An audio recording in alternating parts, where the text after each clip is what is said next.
الحمد لله رب العالمين والعاقبة للمتقين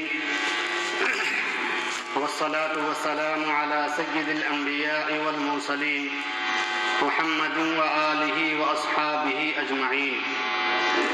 أما بعد، أعوذ بالله من الشيطان الرجيم.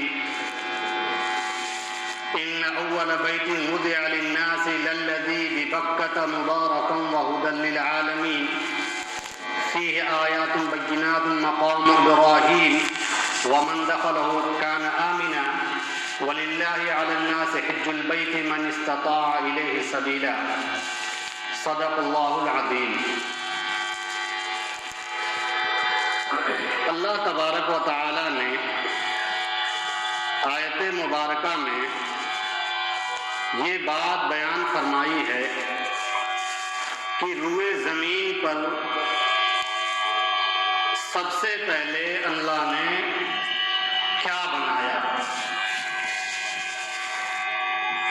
اللہ نے جب زمین کو بنانے کا ارادہ کیا، زمین بھی نہیں تھی، آسمان بھی نہیں تھا، پوری دنیا کوئی بھی نہیں تھی، کوئی چیز بھی نہیں تھی اللہ تبارک و تعالیٰ کی ذات کے علاوہ. اللہ تبارک و تعالیٰ کی ذات سے ہمیشہ سے ہے اور ہمیشہ ہمیش رہے گی، فنا طاری ہونے والا نہیں ہے، اور کبھی ایسا بھی نہیں تھا کہ اللہ تبارک و تعالیٰ نہ رہا. اللہ نے پوری دنیا کو بنایا، اس میں زمین و آسمان بھی. زمین کو جب اللہ تبارک و تعالیٰ نے بنانے کا ارادہ کیا تو پوری دنیا کا جو بالکل درمیانی حصہ تھا، سینٹری مقام، وہ ایک اوزار آتا ہے جس سے گول دائرہ بناتے ہیں، درمیان میں رکھتے ہیں، اس کے بعد یوں گھماتے ہیں، اس کو بچے استعمال کرتے ہیں پریکٹیکل میں. اس کو اس سے جب بناتے ہیں تو درمیان میں جو رکھتے ہیں نکیلا، درمیان میں جو رہتا ہے وہ بالکل گول میں رہتا ہے. صحیح بنائیں گے، صحیح لگائیں گے، صحیح گھمائیں گے تو گول دائرہ بنے گا، اور یہ بالکل درمیان میں آئے گا، چاروں طرف سے بالکل برابر. اسی طرح اللہ تبارک و تعالیٰ نے زمین کے بالکل درمیانی حصے میں حکم دیا تو پانی پر ایک بلبلہ اٹھا، اور اس بلبلے سے زمین پوری دنیا میں پھیل گئی، پوری دنیا میں زمین کو بنا دیا.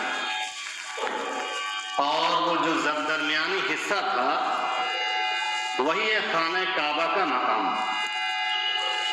وہیں پر اللہ تبارک و تعالیٰ نے فرشتوں کو حکم دینے کے ذریعے بیت اللہ شریف کو تعمیر کرایا. پوری دنیا کا سینٹری مقام، درمیانی مقام بیت اللہ کا درمیان میں طواف ہوتا ہے، اس کے چہار جانب بالکل برابر، ادھر بھی برابر، ادھر بھی برابر. اب صفیں لگتی ہے بالکل گول دور تک. اب بالکل اوپر سے جب دیکھیں گے تو گول دائرہ نظر آئے گا، اور درمیان میں ہے خانہ کعبہ. اللہ نے دنیا کا نظام بھی پورا ویسا بنایا کہ درمیان میں خانہ کعبہ، اور چاروں طرف سے لوگ رک کر کے اس کی جانب نماز پڑھ رہے ہیں. طواف تو پوری دنیا میں نہیں ہوتا، لیکن قبلہ جو اللہ تبارک و تعالیٰ نے بنایا ہے خانہ کعبہ کو، پوری دنیا کا برابر سینٹری مقام میں قبلہ بنایا. تو ان اول بیت وضع للناس، سب سے پہلا گھر جو اللہ تبارک و تعالیٰ نے بنایا دنیا میں، فرشتوں کے ذریعے بنوایا، وہ خانہ کعبہ ہے. اسے خانہ خدا کرتے ہیں. اللہ تبارک و تعالیٰ کوئی بھی کام کرتا ہے تو وہ بندوں کے غرض کے لیے کرتا ہے، بندوں کے فائدے کے لیے کرتا ہے، بندوں کے مقصد کے لیے کرتا ہے. بندوں کو حاجت اور ضرورت ہے. اللہ تبارک و تعالیٰ کی ذات مستغنی اور بے نیاز ہے. اللہ تبارک و تعالیٰ کو کسی چیز کی ضرورت نہیں. خانہ خدا بھی ہوگا تو وہ بندوں کے فائدہ اٹھانے کے لیے ہوگا. اللہ تبارک و تعالیٰ اس سے فائدہ نہیں اٹھائے گا. اللہ تبارک و تعالیٰ کو اس کی ضرورت نہیں ہے. اسے کہتے ہیں تمہیں خانہ خدا. لیکن اللہ تبارک و تعالیٰ نے کہا وضع للناس، وہ لوگوں کے لیے بنایا گیا. اللہ تبارک و تعالیٰ نہیں آئیں گے اس سے فائدہ اٹھانے، لوگوں کے لیے بنایا اللہ نے. لوگ کیا کرتے ہیں؟ کیا بنایا گیا لوگوں کے لیے؟ جیسے کوئی بادشاہ ایک سرائے تعمیر کر دے، ایک ہوٹل تعمیر کر دے، ایک محل تعمیر کر دے، تو اس کی نسبت تو اس کی جانب ہوتی ہے کہ فلاں بادشاہ نے، اکبر بادشاہ نے، اورنگزیب بادشاہ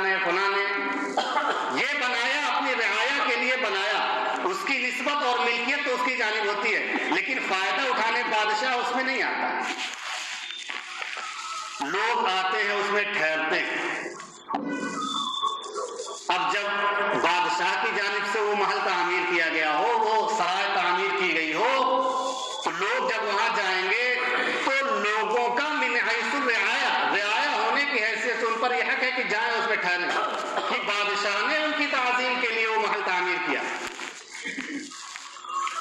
یعنی اللہ تبارک و تعالیٰ نے وضع للناس، لوگوں کے لیے وہ محل تعمیر کیا، لوگوں کے لیے بیت اللہ شریف تعمیر کیا۔ آپ آؤ، بیت اللہ کی زیارت کرو، اپنے ایمان کو تازہ کرو، بیت اللہ کا طواف کرو، بیت اللہ کا دیدار کرو، بیت اللہ کے سامنے نمازیں پڑھو، اس جانب سے بھی رک کر کے نماز پڑھو، اس جانب سے بھی رک کر کے نماز پڑھو، اس جانب سے بھی رک کر کے نماز پڑھو، اس جانب سے بھی رک کر کے نماز پڑھو، چاہے جس جانب سے رک کر کے نماز پڑھو، پورا پچھم اتر دکن بیچ میں درمیان میں بیت اللہ شریف ہے، ہر جانب سے نماز درست ہوگی اور اعلیٰ اور افضل ہوگی، 1,00,000 ثواب والی ہوگی۔ وضع للناس، لوگوں کے لیے اللہ نے بنایا ہے،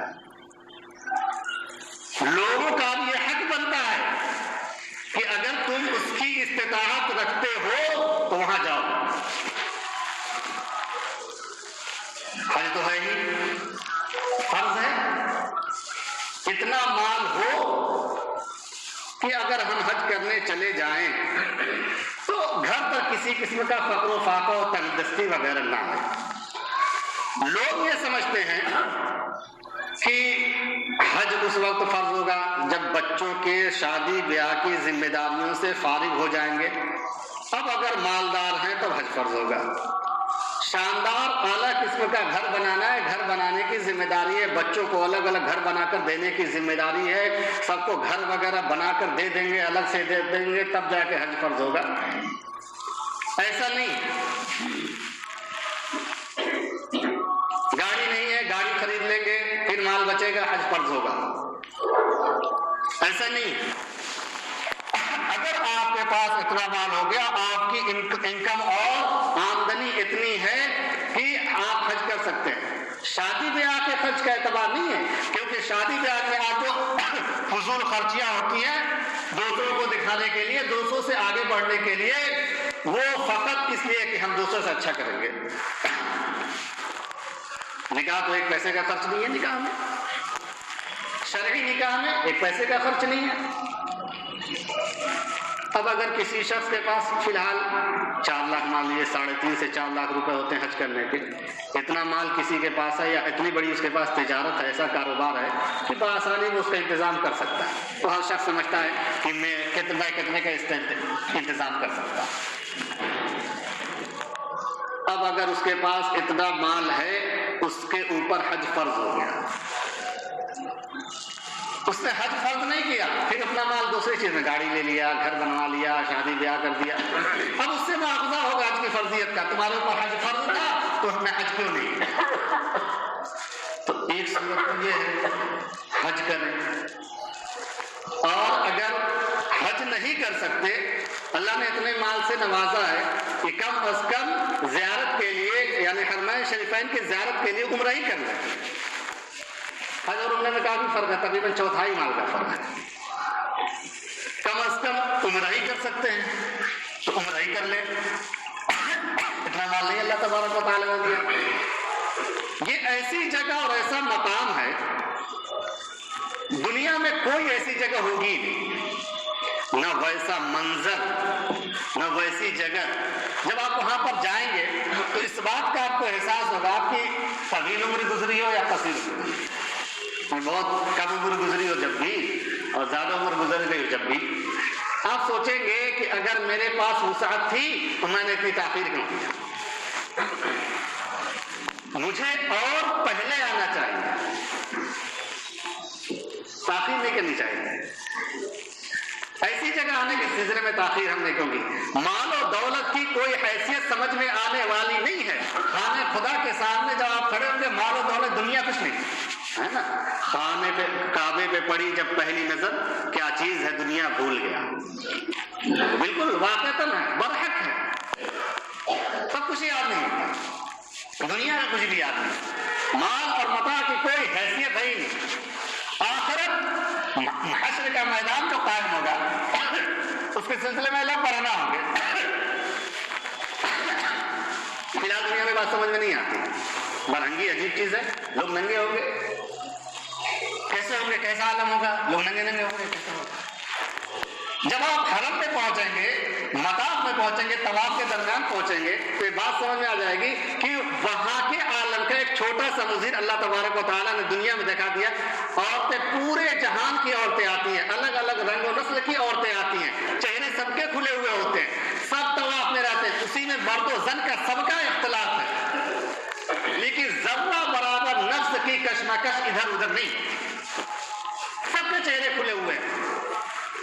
دنیا بھر کا حسن وہاں پر اللہ تبارک و تعالیٰ نے بھیجا, دنیا بھر کی عورتیں آئی ہیں, لیکن نفسی کا عالم ہوتا ہے. سب کو اپنی بڑی ہوتی ہے, سب کی صرف خدا, ہر خدا کو دیکھتے ہیں, خدا یاد آتا ہے, اس کے رسول یاد آتے ہیں, بیت اللہ کی تعمیر یاد آتی ہے. ابراہیم علیہ السلام کا مقام ہے, مقام ابراہیم,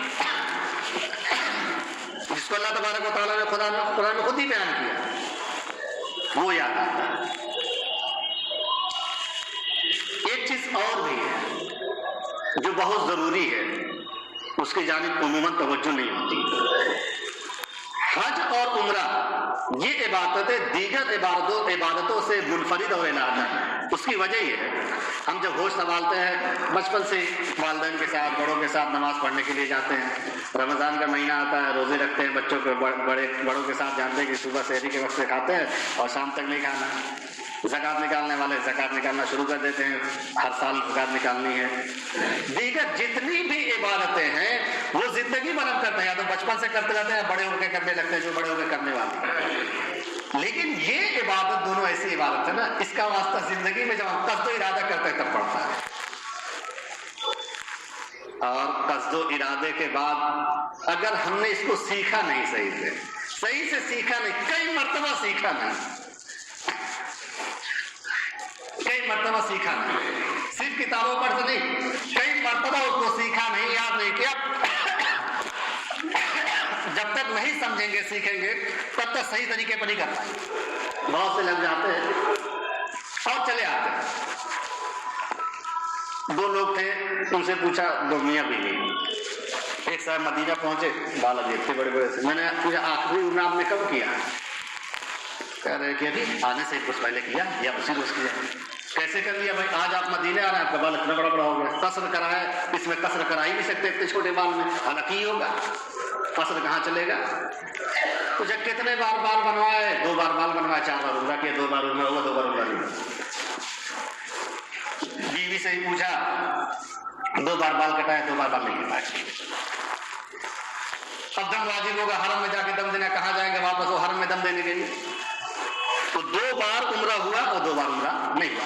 بہت سی چھوٹی بڑی چیزیں اس میں ہیں جو لوگ عموماً عام طور سے سمجھتے نہیں اور چلے جاتے ہیں. خود اپنے کو عالم جو لوگ پڑھے لکھے بھی ہوتے ہیں, انہیں بھی جب تک خوب اچھی طریقے سے نہیں سمجھیں گے بات سمجھ میں نہیں آتی. اللہ تبارک و تعالی ہمیں عمل کی توفیق عطا فرمائے. وآخر دعوانا الحمدللہ رب العالمین.